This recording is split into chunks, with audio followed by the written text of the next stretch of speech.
पिंपरी चिंचवडमधील वैष्णवी हगवणे मृत्यू प्रकरणी निलेश चव्हाणला नेपाळमधून अटक। थेरगाव रुग्णालयामध्ये निलेशची वैद्यकीय तपासणी। निलेशवर वैष्णवीच्या बाळाची हेळसांड केल्याचा आरोप। वैष्णवी हगवणे मृत्यू प्रकरण आयपीएस जालिंदर सुपेकरांना भोवलं। सुपेकरांची तडकाफडकी होमगार्ड विभागामध्ये बदली। भाचा सुशील आणि शशांक हगवणेच्या शस्त्र परवाना फाईलवर सही केल्याचा आरोप।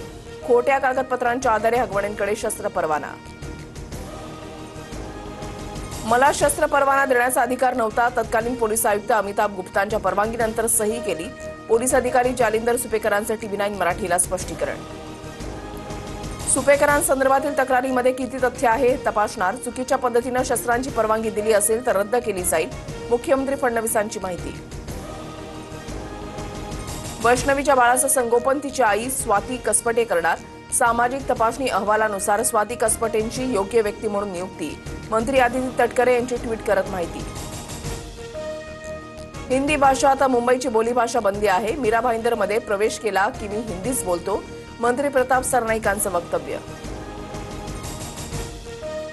सरकारी कर्मचाऱ्यांनी लाडक्या बहिणीचे 3,58,00,000 लाटले। 2,652 सरकारी कर्मचाऱ्यांकडून लाडकी बहिणी योजनेचा लाभ।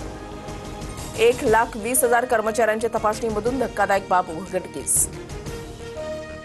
महाराष्ट्रामध्ये 84 नव्या कोरोना रुग्णांची नोंद। मुंबईमध्ये सर्वाधिक 32, पुण्यामध्ये 19 तर ठाण्यामध्ये 14 रुग्ण। राज्यातील एकूण रुग्णांची संख्या 467 वर। स्वित्झर्लंडमध्ये हिमकडा कोसळला। ब्लॅटन गाव 90% उद्ध्वस्त। अनेक घरं बर्फाच्या ढिगाऱ्याखाली। 300 लोकांना सुरक्षित स्थळी हलवलं। एकाचा मृत्यू तर एक जण अद्याप बेपत्ता।